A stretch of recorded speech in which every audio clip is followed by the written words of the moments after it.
All right, let's take you here now. The Kremlin has accused the West and in particular the United States of trying to sabotage the Russia-Africa summit that will take place in St Petersburg later this week by pressuring African countries not to take part. 49 African delegations have confirmed their participation, around half of whom will be represented by their heads of state or government.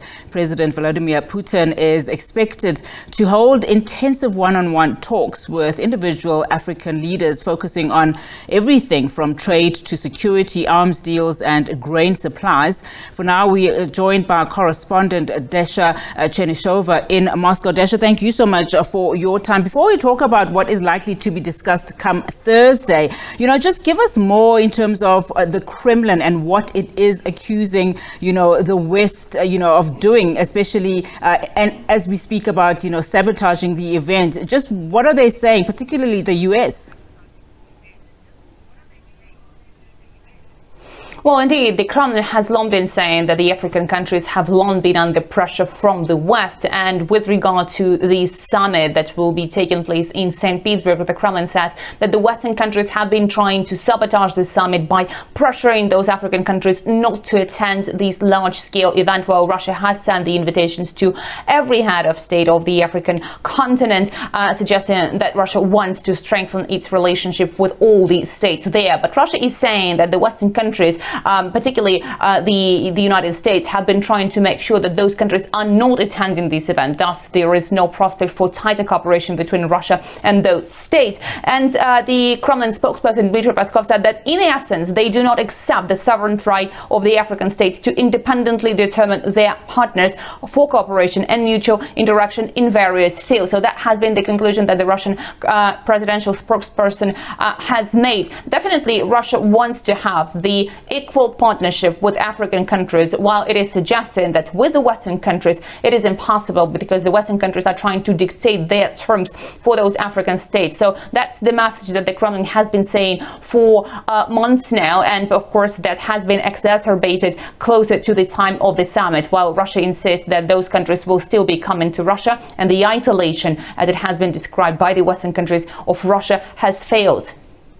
Yeah, so plenty on the agenda, as we know, over the next 2 days, starting on a Thursday, during the summit. And of course, a lot has to be spoken about, particularly from that first summit that we saw in 2019. We know, of course, that grain supplies will be top of the agenda, in light of the food security question. Just talk to us about what else will be, deliberated on.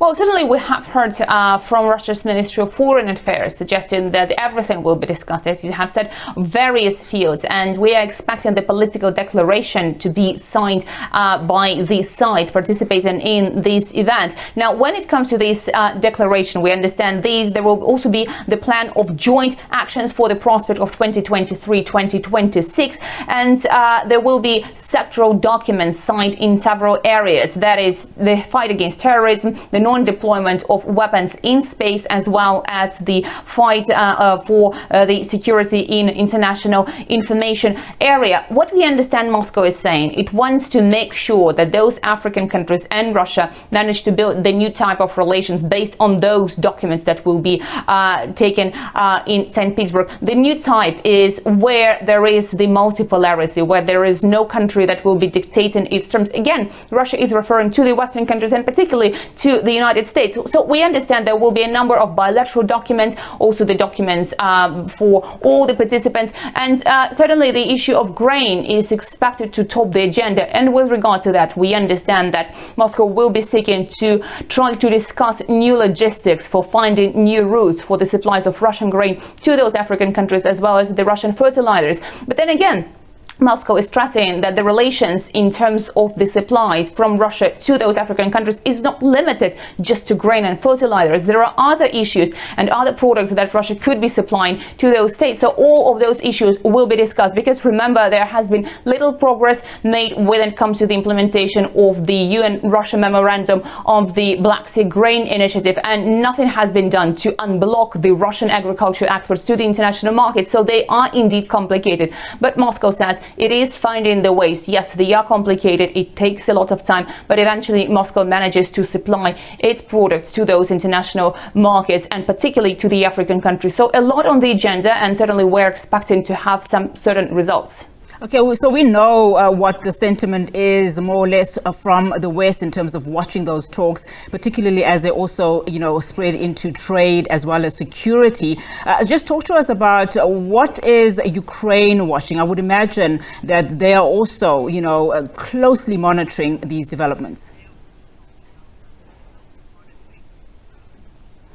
Well, it's very hard to tell from the Ukrainian point of view, but as far as Moscow is concerned, we understand Moscow is willing to help those African countries mitigating the fallout of Russia's decision not to extend the Black Sea Grain Initiative. So certainly this is the main angle that Russia is taking to this summit, to be discussed and to make sure that the African countries do not suffer from this decision. Of course, the Western countries, they are also monitoring those developments, but the idea of the Western countries from the Moscow's perspective was to isolate Russia, to make sure that Russia is alone on the global stage. And Moscow in return is saying that is not the case. Look, we have partners here, we have partners there, and this continued partnership is ongoing. So certainly for the Russian Federation, it is also an important step when it comes to its international prestige, showing that Russia has many partners worldwide and the relations with Russia are being cherished. Dasha, thank you so much for that update. That's where we have to leave it for this afternoon. Dasha Chernyshova out there in Moscow for us, of course, just talking ahead of the Africa-Russia summit.